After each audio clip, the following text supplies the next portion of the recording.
খুব সাম্প্রতিক একটা ঘটনা আমি জানি, খুব সাম্প্রতিক একটা প্রতিষ্ঠান ছিল না আপনাদের এই দেশে, সবাই জানতেন যে সরকারি প্রতিষ্ঠান, আসলে সরকারি প্রতিষ্ঠান না, ওই যে নগদ একটা বাটপাড়ি প্রতিষ্ঠান।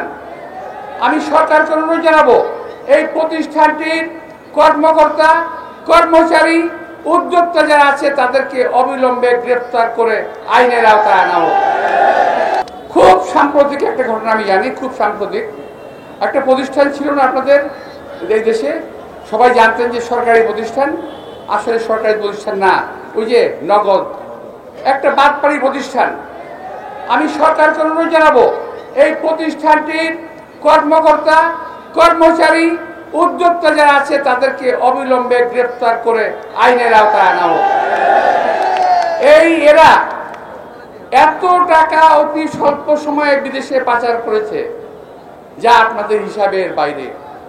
আমি আজকে তাদের একটা নোটশিট পড়লাম, আমি আশ্চর্য হয়ে গেলাম যে বাংলাদেশ সরকারের কিংবা যে পোস্ট অফিসের লোগো ব্যবহার করেছে, এই পোস্ট অফিসের লোগোর কোনো ওদের কোনো নাই, দায়িত্ব নাই।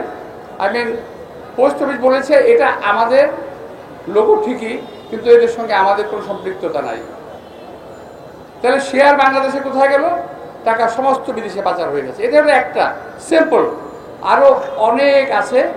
এইভাবে বহু লোক চামচাগিরি করে শেখ হাসিনাকে টিকিয়ে রাখার চেষ্টা করেছে। তাইলে তাদের কথা মতো বোঝা যাচ্ছে এই যে সরকারের হত্যাকাণ্ড, এই যে আকাশ থেকে গুলি করে, এই যে স্নাইপার দিয়ে গুলি করে মানুষকে হত্যা করা, এদের পিছনে এই সকল ব্যবসায়ীদের হাত আছে, সকল ব্যবসায়ীদের টাকা এদের সঙ্গে হাতে আছে। সুতরাং বেছে বেছে দেখে দেখে ওদেরকে ব্যবস্থা করতে হবে।